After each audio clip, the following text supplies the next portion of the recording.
ओम श्री शक्ति नमः। ओम श्री शक्ति नमः। ओम श्री शक्ति नमः। द्वितीय अंश, आठवां अध्याय। सूर्य, नक्षत्र एवं राशियों की व्यवस्था तथा काल चक्र, लोकपाल और गं- गंगा गंगा विभाग का वर्णन। श्री प्रास जी बोले, हे सुवर्ट, मैंने तुमसे यह बलवान की स्थिति कही। अब सूर्य आदि ग्रहों की स्थिति और उनके परिमाण सुनो। हे मुनिश्रेष्ठ, सूर्यदेव के रथ का विस्तार 9,000 योजन है तथा इससे दूना दूना उसका ईसा दंत जुआ और रथ के बीच का भाग है। उसका दूरा 1.5 करोड़ 60 लाख योजन लंबा है। इसमें उसका पहिया लगा हुआ है। उस पूर्वा मटिया और प्राण रूप 3 नाभि परि परिभस्रादि 5 अरे और षड ऋतु ऋतु रूप 6 नेमे वाले अक्षय स्वरूप संवत्सरात्मक चक्र में संपूर्ण काल चक्र स्थित है। 60 चंद्र ही उसके घोड़े हैं। उनके नाम सुनो। गायत्री, बरती, उसी, जगती, टेस्तूप, अनुष्टूप और पंक्ति, ये संत ही सूर्य के 60 घोड़े कहे गए हैं। हे मामठे, भगवान सूर्य की रक्षा का दूसरा धुरा 45 सहस्त्र योजन लंबा है। दोनों धुरों के परिमाण के तुल्य ही उसके युगाड़ो जुओं का परिमाण है। इनमें से छोटा धुरा उस रथ के एक युगांत जुए के सहित ध्रुव के आधार पर स्थित है और दूसरे धुरे का शक्र मानसोत्तर पर्वत पर स्थित है। इस मानसोत्तर पर्वत के पूर्व में इंद्र की, दक्षिण में यम की, पश्चिम में वरुण की और उत्तर में चंद्रमा की पुरी है। उन पुरियों के नाम सुनो। इंद्र की पुरी पुरी वत्सवक्सारा है। यम की संयमनी, वरुण की सुखा है तथा चंद्रमा की विभावरी है। हे मैत्रेय, ज्योतिष चक्र के सहित भगवान भानु दक्षिण दिशा में प्रवेश कर छोड़े हुए बाण के समान तीव्र वेग से चलते हैं। भगवान सूर्यदेव दिन और रात्रि की व्यवस्था के कारण और रागादि कलेशों के क्षीण हो जाने पर वे ही कर्म मुक्ति भागी योगी जनों की देवयान नामक श्रेष्ठ मार्ग है। हे मैत्रेय, सभी द्वीपों में सर्वदा मध्य रात्रि के समय सूर्यदेव तथा सूर्यदेव मध्य आकाश में सामने की ओर रहते हैं। इसी प्रकार उदय और अस्त भी सदा एक दूसरे के सम्मुख ही होते हैं। हे ब्राह्मण, समस्त दिशा और विदिशाओं में जहाँ के लोग रात्रि का अंत होने पर सूर्य को जिस स्थान पर देखते हैं, उनके लिए वहाँ उसका उदय होता है। और जहाँ दिन के अंत में सूर्य का तिरोभाव होता है, वही उसका अस्त कहा जाता है। सर्वदा एक रूप से स्थित सूर्यदेव का वास्तव में न उदय होता है और न अस्त। बस उनका देखना और न देखना ही उनके उदय और अस्त है। मध्य काल में इंद्रादि में से किसी की पूरी पर प्रकाशित होते हुए सूर्य देव पार्श्ववर्ती 2 पुरियों के सहित 3 पुरियों और 2 कोनों विदिशाओं को प्रकाशित करते हैं। इसी प्रकार अग्नि आदि कोणों में से किसी एक कोण में प्रकाशित होते हुए वे पार्श्ववर्ती 2 कोनों के सहित 3 कोण और दो पुरियों को प्रकाशित करते हैं तथा सूर्यदेव उदय होने के अनंतर मध्याह्न पर्यंत अपनी बढ़ती हुई किरणों से तपते हैं और फिर क्षीण होती हुई किरणों से अस्त हो जाते हैं। सूर्य के उदय और अस्त से ही पूर्व तथा पश्चिम दिशाओं की व्यवस्था हुई है। वास्तव में तो वे जिस प्रकार पूर्व में प्रकाश करते हैं, उसी प्रकार पश्चिम या पार्श्ववर्ती उत्तर और दक्षिण दिशा में भी ही करते हैं। सूर्य देव पर्वत सुमेरु के ऊपर स्थित ब्रह्मा जी की सभा के अतिरिक्त और सभी स्थानों को प्रकाशित करते हैं। उनकी जो किरणें ब्रह्मा जी की सभा में जाती हैं, वे उसके तेज से निरस्त होकर उल्टी लौट आती हैं। सुमेरु पर्वत समस्त द्वीप और वर्षों के उत्तर में, इसीलिए उत्तर दिशा दिशा में मेरु पर्वत पर सदा एक और दिन और दूसरी ओर रात रहते हैं। रात्रि के समय सूर्य के अस्त हो जाने पर उसका तेज अग्नि में प्रविष्ट हो जाता है।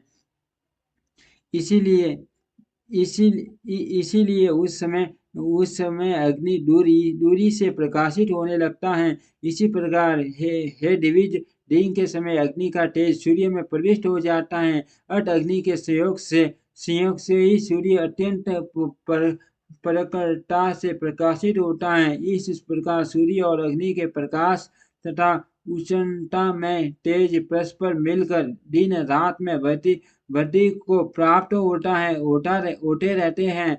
मेरु के दक्षिणी और उत्तरी भूमध्य में सूर्य के प्रकाशित होते समय अंधकार में रात्रि और प्रकाश में दिन क्रम जल में प्रवेश कर जाते हैं। दिन के समय रात्रि के प्रवेश करने से ही जल कुछ ट्राम वन दिखाई देता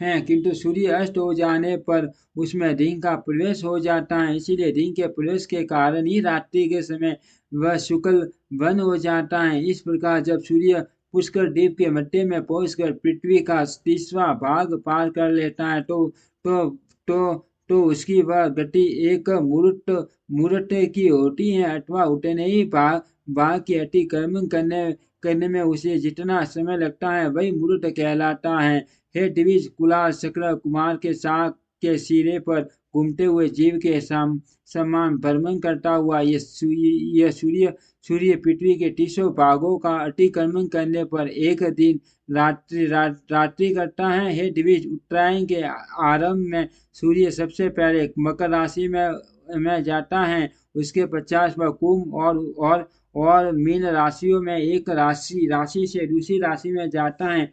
इन तीनों राशियों को भोग सूखने पर सूर्य रात्रि और दिन को सम्मान करता हुआ वैश्विक गति का अवलंबन करता है, अर्थात वह भूमध्य रेखा के बीच में ही चलता है। उसके अनंतर नित्य प्रति रात्रि क्षीण होने लगती है और दिन बढ़ने लगता है। फिर मेष तथा वृष राशि का अतिक्रमण कर मिथुन राशि से निकलकर उत्तरायण की अंतिम सीमा पर उपस्थित हो वह कर्क राशि में पहुंचकर दक्षिणायन का आरंभ करता है। जिस प्रकार कुलाल चक्र के सिरे पर स्थित जीव अति शीघ्रता से घूमता है, उसी प्रकार सूर्य भी दक्षिणायन को पार करने में अति शीघ्रता से चलता है। वह अति शीघ्रता पूर्वक वायु वेग से चलते हुए अपने उत्कृष्ट मार्ग को थोड़े ही समय में ही पार कर लेता है। हे दिविज, दक्षिणायन में दिन के समय शीघ्रता पूर्वक चलने से उस समय के सारे 13 नक्षत्रों को सूर्य 12 मुहूर्तों में पार कर लेता है, किंतु रात्रि के समय मध्यगामी होने से उतने ही नक्षत्रों को 18 मुहूर्तों में पार करता है। कुलाल चक्र के मध्य में स्थित जीव जिस प्रकार धीरे धीरे चलता है, उसी प्रकार उत्तरायण के समय सूर्य मध्य गति से चलता है। इसीलिए उस समय वह थोड़ी सी भूमि भी अति दीर्घ काल में पार करता है। उत्तरायण का अंतिम दिन 18 मुहूर्त का होता है। उस दिन भी सूर्य अति मंद गति से चलता है और ज्योतिष चक्राधर के साढ़े 13 नक्षत्रों को एक दिन में पार करता है, किंतु रात्रि के समय वह उतने ही 13.5 नक्षत्रों को 12 मुहूर्तों में ही पार कर लेता है। जिस प्रकार नाभि देश में चक्र के मध्य घूमने से वहाँ मर्त पिंड भी मंद गति से घूमता है, उसी प्रकार ज्योतिष चक्र के मध्य में स्थित ध्रुव अति मंद गति से घूमता है। हे मैत्रेय, जिस प्रकार कुलाल चक्र की नाभि अपने स्थान पर ही घूमती रहती है, उसी प्रकार ध्रुव भी अपने स्थान पर ही घूमता रहता है। इस प्रकार उत्तर तथा दक्षिण सीमाओं के मध्य में मंडलाकार घूमते रहते हैं। सूर्य की गति दिन अथवा रात्रि के समय मंद अथवा शीघ्र हो जाती है। जिस अयन में सूर्य की गति दिन के समय मंद होती है, उसमें रात्रि के समय शीघ्र होती है तथा जिस समय रात्रि काल में शीघ्र होती हैं उसी समय दिन में मंद हो जाती हैं। हे देवी, सूर्य को सदा एक बराबर मार्गी पार करना पड़ता है। एक दिन रात्रि में यह समस्त राशियों का भोग कर लेता है। सूर्य छह राशियों को रात्रि के समय भोगता है और छह को दिन के समय। राशियों के परिमाणानुसार ही दिन का बढ़ना घटना होता है तथा रात्रि की लघुता दीर्घता भी राशियों के परिमाण से ही होती है। राशियों के भोगानुसार ही दिन अथवा रात्रि की लघुता अथवा दीर्घता होती है। उत्तरायण में सूर्य की गति रात्रि काल में शीघ्र होती है तथा दिन में मध्य। दक्षिणायन में उसकी गति इसके विपरीत होती है। रात्रि उषा कहलाती है तथा दिन व्यष्टि प्रभात कहा जाता है। इन उषा तथा व्यष्टि के बीच के समय को संध्या कहते हैं। इसी अति दारुण और भयानक संध्या काल के उपस्थित होने पर मंडेय नामक भयंकर राक्षसगण सूर्य को खाना चाहते हैं। हे मैत्रेय, उन राक्षसों को प्रजापति का यह साप है कि उनका शरीर अक्षय रहकर भी मरण नित्य प्रति है। वो अत संध्या काल में उनका सूर्य से अति भीषण युद्ध होता है। हे मां मुने, उस समय दिव्योत्तम गुण जो ब्रह्म स्वरूप ओमकार तथा गायत्री से अभिमंत्रित जल छोड़ते हैं, वह वंश स्वरूप जल से वे दुष्ट राक्षस दग्ध हो जाते हैं। अग्निहोत्र में जो सूर्य ज्योति इत्यादि मंत्र से प्रथम आहुति दी जाती है, उससे शस्त्रांशु दीननाथ देदीप्यमान हो जाते हैं। ओमकार, विश्व, तेजस और प्राज्ञ रूप तीन धर्मों से युक्त भगवान विष्णु हैं तथा संपूर्ण वाणियों वेदों का अधिपति उसके उच्चारण मात्र से ही वे राक्षसगण नष्ट हो जाते हैं। सूर्य विष्णु भगवान का अति श्रेष्ठ अंश और विकार रहित अंत ज्योति स्वरूप है। ओमकार उसका वासक है और वह उसे उन राक्षसों के वध में अत्यंत प्रेरित करने वाला है। ओम श्री शक्ति नमः। उस ओमकार की प्रेरणा से अति प्रदीप्त होकर वह ज्योति मंडेय का नामक संपूर्ण पापी राक्षसों को दग्ध कर देती हैं। इसलिए संदोपासन क्रम का उल्लंघन कभी न करना चाहिए। जो पुरुष संदोपासन नहीं करता वह भगवान सूर्य का घात करता है। तदंतर उन राक्षसों का वध करने के पश्चात भगवान सूर्य संसार के पालन में प्रवृत्त हो बाल खिल्यादि ब्राह्मणों से सुरक्षित होकर गमन करते हैं। 15 निवेश की एक काष्ठा होती है और 30 काष्ठा की एक कला गिनी जाती है। 30 कलाओं का एक मुहूर्त होता है और 30 मुहूर्तों के संपूर्ण रात्रि दिन होते हैं। दिनों का हास अथवा वृद्धि क्रम प्राप्त काल, मध्य काल आदि दिव्यांशों के हास वृद्धि के कारण होते हैं, किंतु दिनों के घटते बढ़ते रहने पर भी संध्या सर्वदा समान भाव से एक मुहूर्त की ही होती है। उदय से लेकर सूर्य की 3 मुहूर्तों की गति काल को प्राप्त काल कहते हैं। यह संपूर्ण दिन का 5वां भाग होता है। इस प्राप्त काल के अनंतर 3 मुहूर्त का समय संगम कहलाता है तथा संगम काल के 3 मुहूर्त का मध्य होता है। मध्य काल से पीछे का समय अपराह्न कहलाता है। इस काल भाग को बुद्ध जन 3 मुहूर्त का ही बताते हैं। अपराह्न के बीतने पर समयान आता है। इस प्रकार संपूर्ण दिन में 15 मुहूर्त और प्रत्येक दिव्यांश में 3 मुहूर्त होते हैं। वैशुवत दिवस 15 मुहूर्त का होता है, किंतु उत्तरायण और दक्षिणायन में क्रमश उसके वृद्धि और ह्रास होने लगते हैं। इस प्रकार उत्तरायण में दिन रात्रि का ग्रास करने लगता है और दक्षिणायन में रात्रि दिन का ग्रास करती रहती है।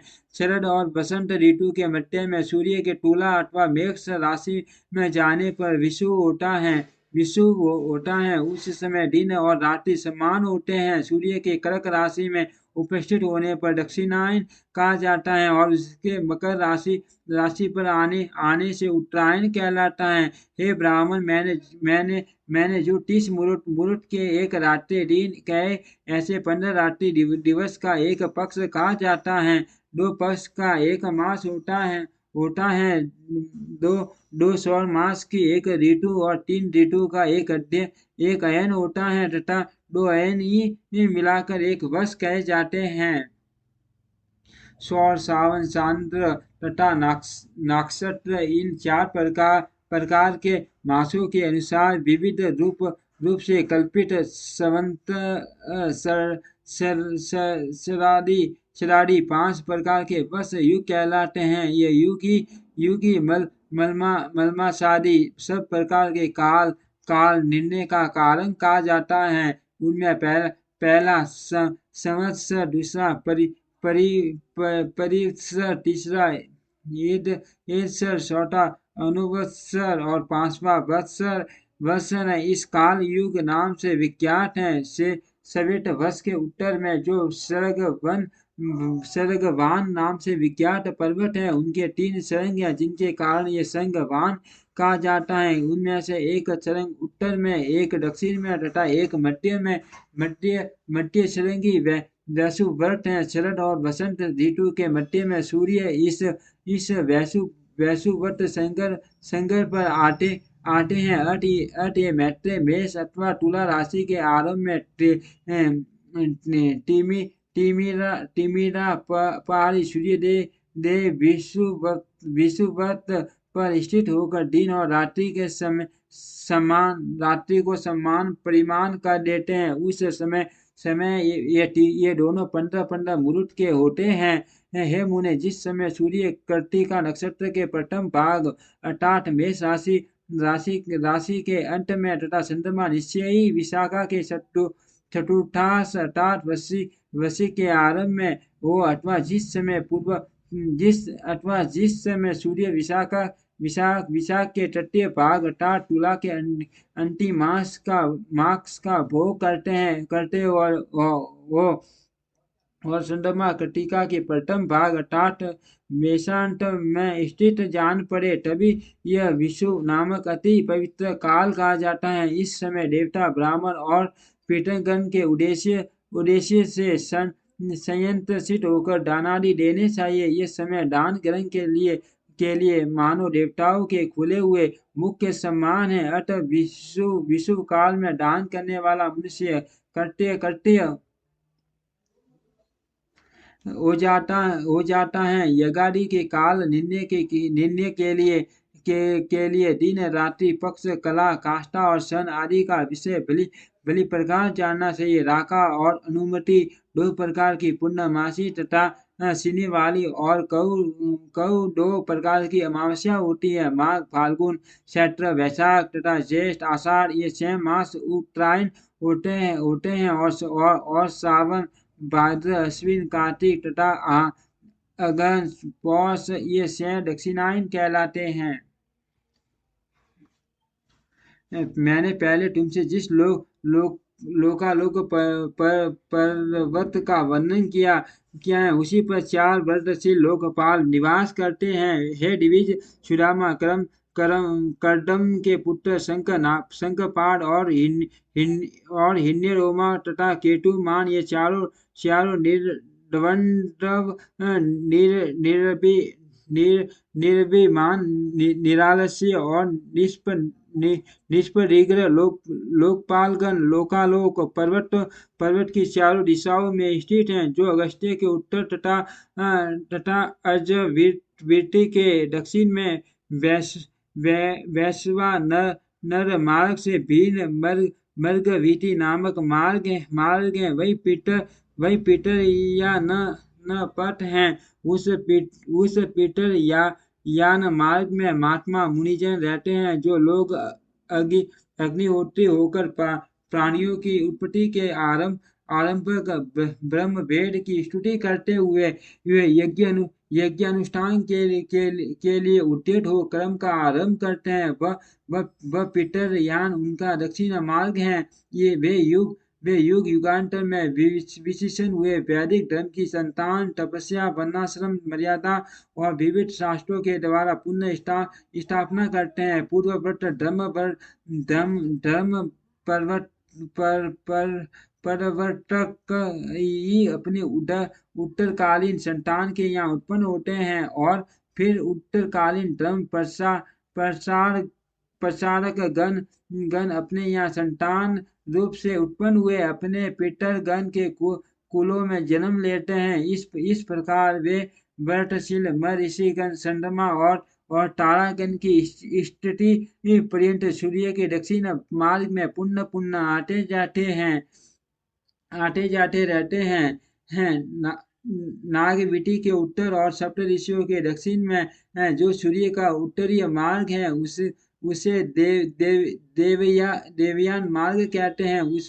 उसमें जो प्रसिद्ध निर्मल स्वभाव और जितेंद्रिय ब्रह्मचारी गण निवास करते हैं। वे संतान की इच्छा नहीं करते, अतः उन्होंने मृत्यु को जीत लिया है। सूर्य के उत्तर मार्ग में 80,000 उद्धव रेता मुनिगण प्रलय काल पर्यंत निवास करते हैं। उन्होंने लोभ के अंश योग मैथुन के त्याग, इच्छा और द्वेष की अपरवर्ती कर्मानुष्ठान के त्याग, काम वासना के असंयोग और सप्ताटी विषयों के दोष दर्शन इत्यादि कारणों से शुद्धसिद्ध होकर अमरता प्राप्त कर ली है।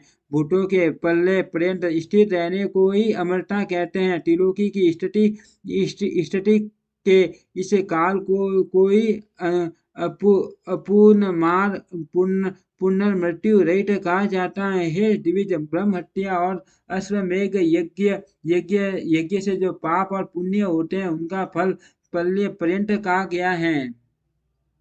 हे मैत्रेय, जितने प्रदेश में ध्रुव स्थित हैं पृथ्वी से लेकर उस प्रदेश पर्यंत संपूर्ण देश प्रलय काल में नष्ट हो जाता है। सप्त ऋषियों से उत्तर दिशा में ऊपर की ओर जहाँ ध्रुव स्थित है वह अति तेजो में स्थान ही आकाश में विष्णु भगवान का तीसरा दिव्य धाम है। हे विप्र, पुण्य पाप के क्षीण हो जाने पर दोष पंख शून्य संयतात्मा मुनिजनों का सही परम स्थान है। पाप पुण्य के निर्वट हो जाने तथा देह प्राप्ति के संपूर्ण कारणों के नष्ट हो जाने पर प्राणीगण जिस स्थान पर जाकर फिर शोक नहीं करते वही भगवान विष्णु का परम पद है। जहाँ भगवान की सम्मान ऐश्वर्यता से प्राप्त हुए योग द्वारा सतेज होकर धर्म और ध्रुव आदि लोग साक्षीगण निवास करते हैं वही भगवान विष्णु का परम पद है। हे मैत्रेय, जिसमें यह भूत भविष्य और वर्तमान सरासर जगत ओतप्रोत हो रहा है वही भगवान विष्णु का परम पद है। जो तल्लीन योगीजनों को आकाश मंडल में देदीप्यमान सूर्य के समान सबके प्रकाश रूप से प्रतीत होता है तथा जिसका विवेक ज्ञान से ही प्रत्यक्ष होता है वही भगवान विष्णु का परम पद है। हे दिविज, उस विष्णु पद में ही सबके आधारभूत परम तेजस्वी ध्रुव स्थित है तथा ध्रुव जी में समस्त नक्षत्रों में मेघ और मेघों में वृष्टि आश्रित है। हे महामुने, उस वृष्टि से ही समस्त सृष्टि का पोषण और संपूर्ण देव मनुष्य आदि प्राणियों की पुष्टि होती है। तदंतर गौ आदि प्राणियों से उत्पन्न दुग्ध और घट आदि की आहुतियों से परितुष्ट अग्नि देवी प्राणियों की स्थिति के लिए पुनर्वृष्टि के कारण होते हैं।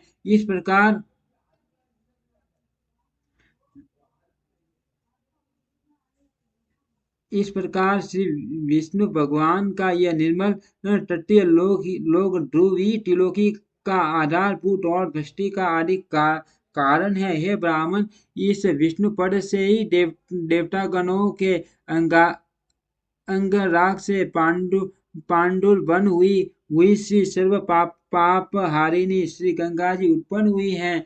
श्री विष्णु भगवान के वाम शरण कमल के अंगूठे के नख रूप स्रोत से निकली हुई उन गंगा जी को ध्रुव दिन रात अपने मस्तक पर धारण करता है। तदंतर जिनके जल में खड़े होकर प्राणायाम प्रायण सप्त ऋषिगण उनके तरंग भंगी से जट कलाप के कंप पायमान होते हुए अगमर्षण मंत्र का जप करते हैं तथा जिनके विस्तृत जल समूह से आप लावित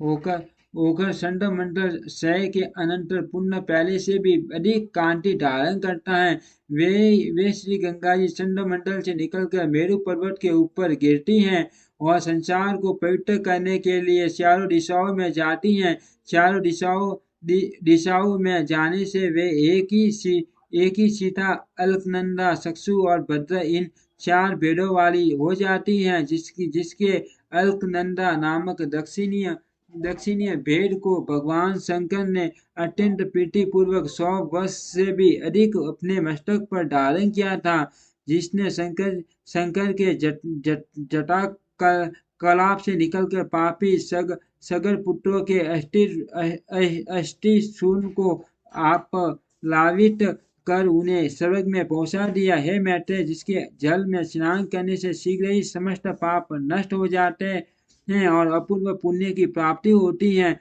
जिसके प्रभाव में पुत्रों द्वारा पितरों के लिए श्राद्ध पूर्वक किया हुआ एक दिन का भी तर्पण उन्हें 100 वर्ष तक दुर्लभ तृप्ति देता है। हे दिवी, जिसके तट पर राजाओं ने महायज्ञों से यज्ञेश्वर भगवान पुरुषोत्तम का यजन करके इकलोक और स्वर्गलोक में परम सिद्धि लाभ की है, जिसके जल में स्नान करने से निष्पाप हुए यति जिन्होंने भगवान केशव में शीत लगाकर अत्युत्तम निर्वाण पद प्राप्त किया है, जो अपना श्रवण इच्छा दर्शन स्पर्श जलपान स्नान तथा यशोगान करने से ही नित्य प्रति प्राणियों को पवित्र करती रहती हैं तथा जिसका गंगा ऐसा नाम 100 योजन की दूरी से भी उच्चारण किए जाने पर जीव के 3 जन्मों के संचित पापों को नष्ट कर देता है। त्रिलोकी को पवित्र करने में समर्थ वह गंगा जिससे उत्पन्न हुई है, वही भगवान का तीसरा परम पद है। इति श्री विष्णु पुराणे द्वितीय अंशे अष्टो अध्यायम्। ओम श्री शक्ति नमः। ओम श्री शक्ति नमः। ओम श्री शक्ति नमः।